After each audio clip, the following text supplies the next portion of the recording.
A London cabbie, a photographer, and a music legend. London Town is a cheeky, uplifting song about life in London and features legendary cutting crew songwriter and frontman Nick van Eede. The story of the Condriacs is an inspiring and uplifting one, and one of the members of the fabulous group, Pete Spicer, joins me now. How are you doing, Pete? I'm good, thanks, Phil. How are you doing? I'm very good, thank you very much. It's a pleasure to have you on the show. Pleasure to be here. And please, could you tell us how the band got together? Well, originally, that is actually quite a few years ago. It was, I wouldn't really say band. It was me and my friend. I'm in my 50s now, as is he. So I was a musician and a songwriter for years, but then kids came along and I stopped doing that. And at New Year's Eve, one night, one of my friends who was the lead singer in my old band said to me, "Do you know what my New Year's resolution is? To write an album." And I walked away from that and I thought, "Do you know what? That's a great idea." So for the first time in about 15 years, I picked up the acoustic guitar and started writing. And in the next couple of months, through my son being friends with somebody at school, I then met Tony and we became friends. And Tony was a London cabbie and writing poetry.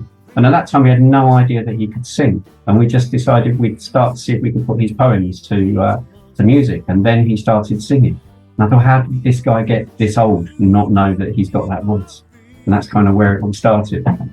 Yes, as you mentioned there, one of the other members of the band, Tony Slavin, was a London cabbie, and you were a photographer. And I hear this was actually a chance meeting, picking your children up at the school gates where you started discussing your passion for music.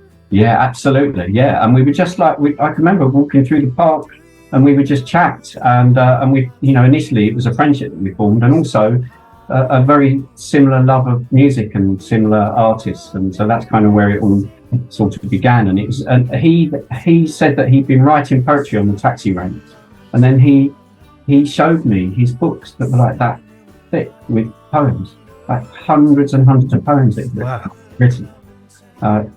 So that's where it all began. So while he was waiting for a fare there in his cab there, he was jotting down a couple of bit of poetry there, which obviously, could turn into lyrics. Yeah, and I mean, some of it was about people that he saw out the window. There's a couple of songs that, since then, that we've written about things that had happened to him in the taxi years before, and then have become songs later, where obviously he'd written the poem at the time, and then we've come back to it. Yeah, very interesting. And what was it like working together for the first time? It was probably terrible working with me because I'm really anal, and he's very creative and fluffy, and I'm very, patterns and line and form, and so there was an initial kind of tension on that, and actually the person that had to change was me and relax and allow him to be creative. And in fact, when we started working together, I would write the melodies, but I would write melodies as though they'd been played on a keyboard. So they would always be on the note, on the chord, more like Depeche Mode, who I love. Depeche Mode melodies, very melodic but right on the chord, nothing soulful or bluesy about them at all. And then when he started singing some of those melodies, he would come off without even realising what he was doing. He'd sing flat notes where I didn't feel there should be flat notes. But what he was doing was singing blues and soul, what he was doing without him even realising, just through his influence of the music that he grew up with. So there was an instant spark and the songs flowed from you both. Tony discovered he had a fine singing voice, which is rich and soulful with a slight rasp to it. And I believe your wives had something to do with the name of your band as well. Yeah, well, we were having I remember my nephew saying to me when I was talking to him about the music, and he said, "Oh, my other uncle's having a midlife crisis too." That just about sums it up, doesn't it? And I think that's kind of how it is viewed, of these two old guys that thought they were going to become pop stars, which couldn't have been further from the truth. I've always loved creating music. I don't necessarily care where it leads me. The process is what I love.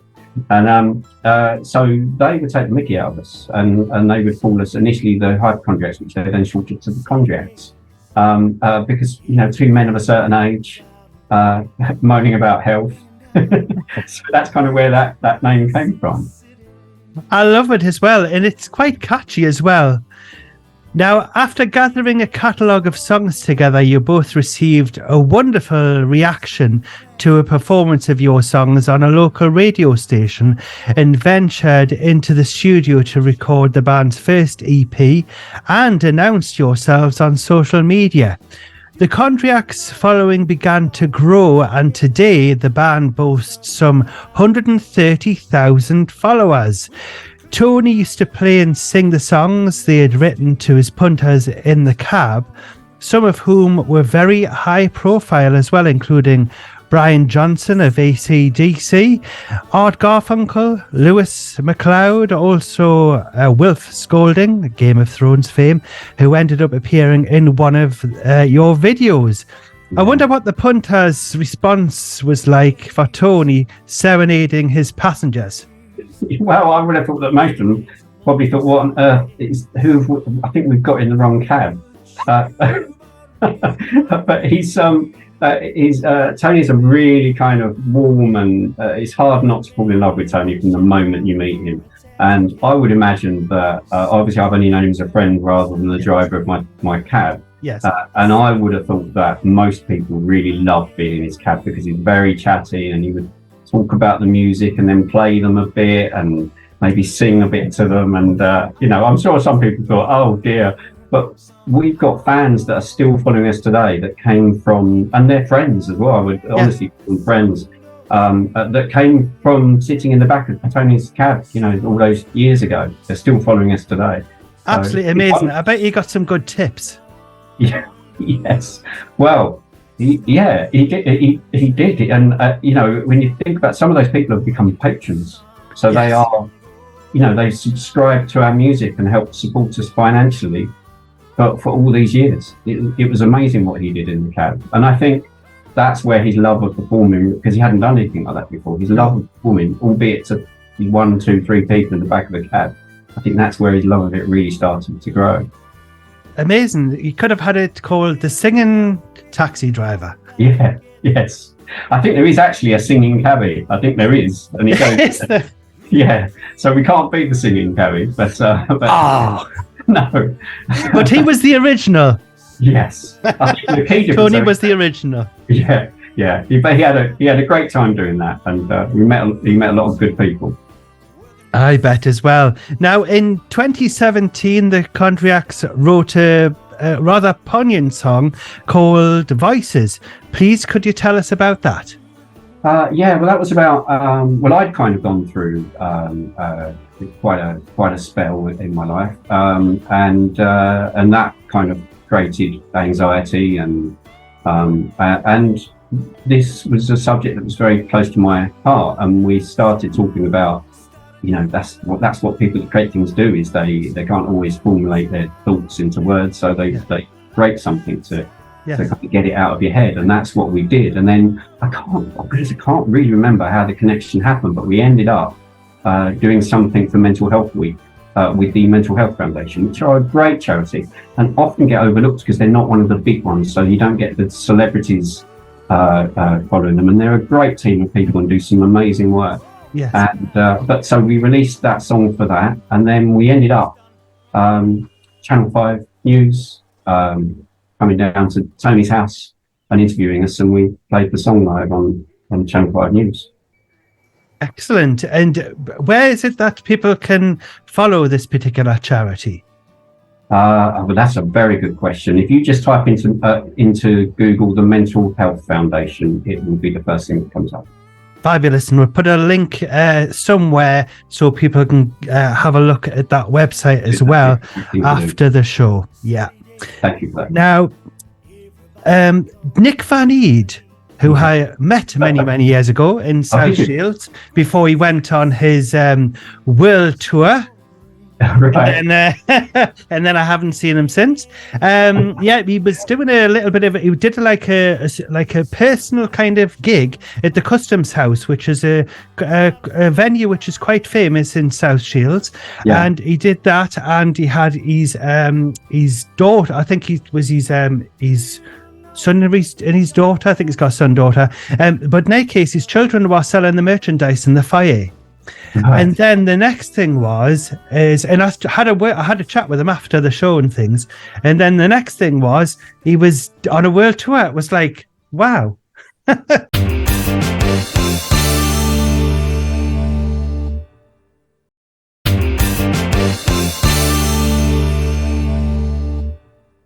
Yeah, talking about Nick van Eede and his band, The Cutting Crew, they're a Grammy-nominated multi-million selling. He's a multi-million selling musician and songwriter, and obviously had that big hit, "I Just Died in Your Arms Tonight." Yeah. Now, how did the meeting come about? Because I do believe that Nick van Eede had been played some of your EP. Or did he hear you on the radio and then he gave you a call and invited you to come to one of his gigs? It was slightly more long-winded than that. There was a couple of years in between those things happening. Right. But it was actually one of our patrons, Lucy, who is friends with Nick, and they were Lucy's got a beach hut in Hastings, and they were there. Obviously, I know this story secondhand. In fact, I had to ask. I didn't know how Nick discovered us. Right. And Lucy, they were talking about bands they were into, and Lucy told him about us, and then played us a song. And he said, "I really like it. Have they got any more?" So she played a few more, and he started following us straight away. And then he got in through Lucy. He got in touch with me, and we sort of exchanged emails for a long time, and sort of become almost like pen pals in the early stages. Yes. It wasn't always talking about music, so it's really nice to have connection with somebody that I bought the records of when I was younger. That's just, I mean, that is still fabulous. Yeah, absolutely. And I know that phrase, never meet your heroes. He's such a lovely guy. He's just such a lovely guy. I've seen him in all environments. He's a really just down to earth, self-deprecating, amazingly talented man. Quite a nice combination.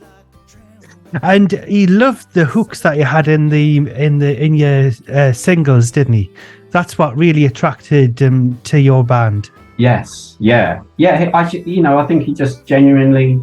I mean, Tony's got a way with melodies. He really has. They're real earworms, and I think that just caught Nick's attention. What was it like getting an invite to the Cutting Crew's concert after Nick van Eede hearing your music? Well, yeah, we were on the guest list, which I'm one of those people that just wants to go around telling everyone that I'm on the guest list. Yeah, like me.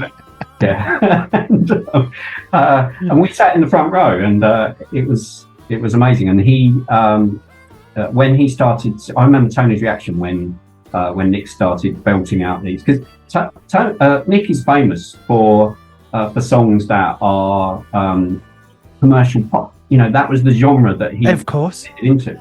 If anybody's ever heard his band before the Cutting Crew called The Drivers, which were kind of edgy new wave, and hear his rock voice, that man can sing. He absolutely belted those songs out. He didn't need a PA system, but just controlled. And Tony as a singer, and also an aspiring singer to get to that. He's a great singer, but he hasn't sung all his life like Nick has.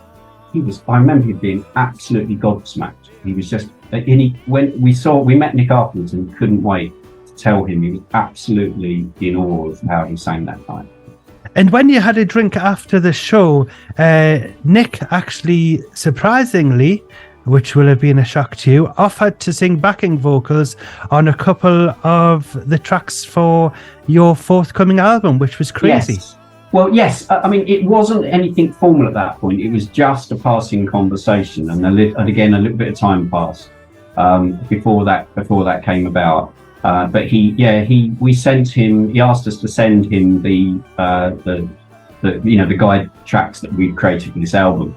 And there was two that there was three that jumped out of him. Two he wanted to do backing vocals on, and so he ended up coming down to our Ed Rome studio called Slamdor Studio in Billericay, and recorded in the studio. And we're like, is this normal? It's just bizarre. It was just the most bizarre situation. So what was it like receiving the offer from Nick van Eede to sing with your iconic, with him being from an iconic band like the Cutting Crew? Was it a little bit of a pinch me moment?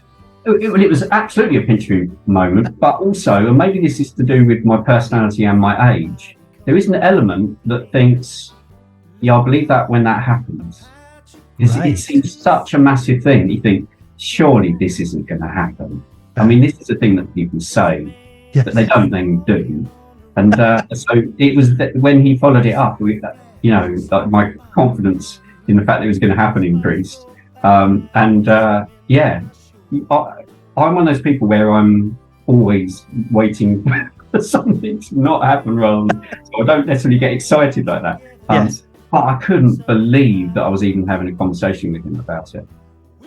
It's like after the concert when I saw Nick and we were just chatting and I said, I said, I sent you a tweet or whatever it was at the time.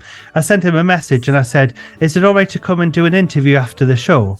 And he says, did you not get me message? I said, get yourself down.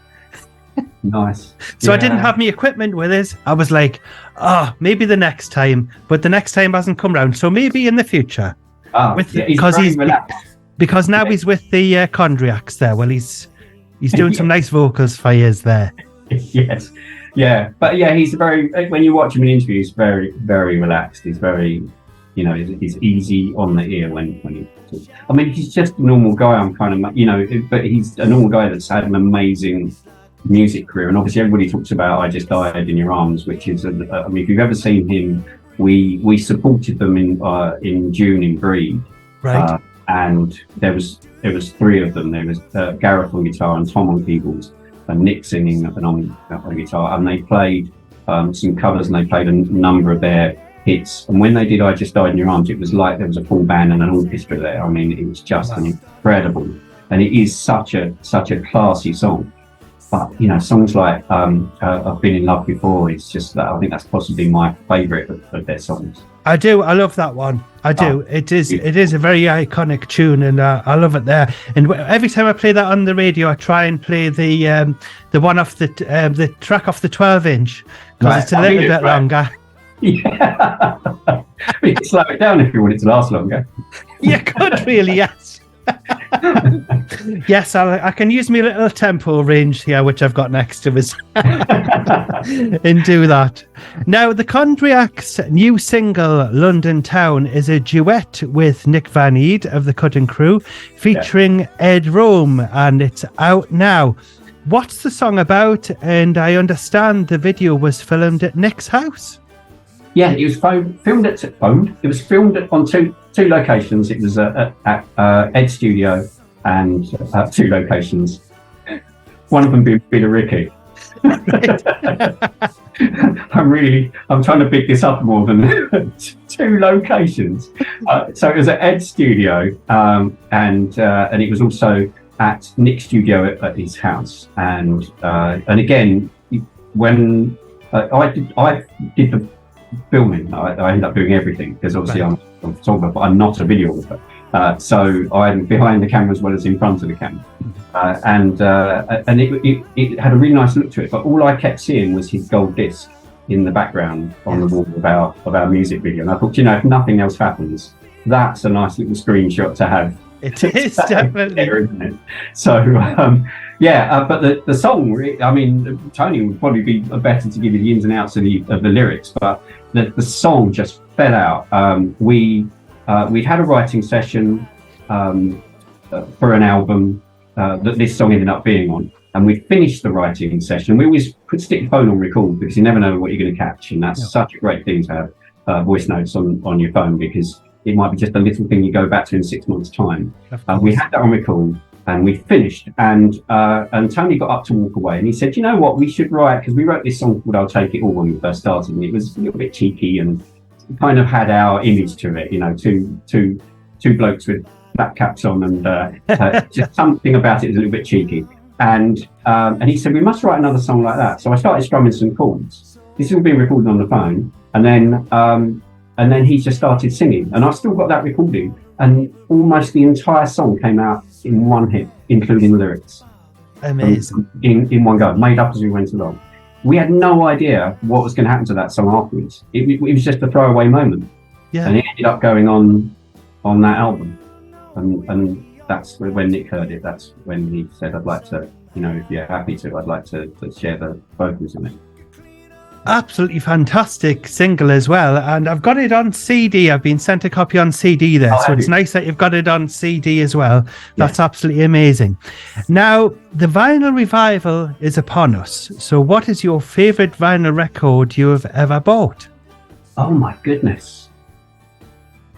Right. Okay. So this might sound a bit weird, but I've got to go with what came straight to my mind then. Yeah.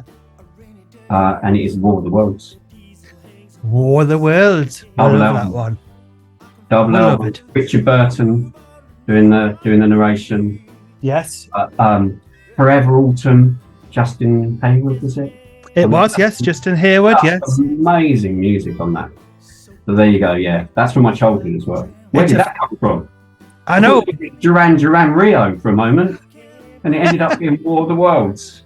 But War of the Worlds, I was discussing that the other day with somebody, and the reason why I'm looking about here is because I've got it lying around somewhere here. But I'll tell you what it is. It is an absolutely fabulous album. And I was just mentioning how there's a book, there's like in one side of when you take it out, because it's a double album, obviously. And when you take there's like a card, as it were, like a booklet.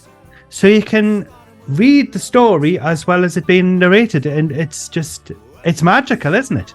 It was a piece of class from composition to production. It was a piece of class, just incredible, and telling a story through music, and using the sounds in the music to be the soundtrack for the visuals. It's just beautiful. It's just mind-blowing. I've not thought about that where did that come from? I've not thought about that for decades. I don't know. That's the first thing that came to my mind. It was either that or there was a Disney vinyl of Disney songs when I was younger than that, which I absolutely loved. But of course, I come from the era of compilation albums being called Top of the Pops. Oh yes, of course. With not the artist recording the song, your favourite hit. Because when you look back, that was just bizarre. That's right. Well, those albums, it always had some random lady there. It certainly did, which I don't think would be. Let's just say we're going to leave it there, but just say I don't think it would be acceptable now. No, I don't think. I don't know what they were thinking. No, it's like I'm sure I came across one, and it said a Pilot January. It wasn't even Pilot at all. It was on Windmill Records or something. January was a single that I bought by Pilot, and also Magic, which I still think is possibly in my top 20 favourite songs of all time. Well, you'll have to have a look at the interview which I did with David Payton of Pilot, because it's a great interview, and you'll love it. You'll love it. So if you go onto this channel, Phil Wilson Chats with Celebrities, you'll be able to watch it there, and there's lots of stuff which didn't go out on the radio, and it's like wow. Because I like to ask questions, like I'm asking to yourself there about the Condriacs. I like to ask questions that maybe some others haven't dared to do. Yeah. Oh, that's made me nervous. Well, the good news is, or maybe the bad news is that Pete, we've run out of time. Oh. But I must say it's been a pleasure having you on the show. Would it be possible for you to introduce your latest single? So this is London Town by the Condriacs, featuring Nick van Eede of Cutting Crew and Ed Ryan.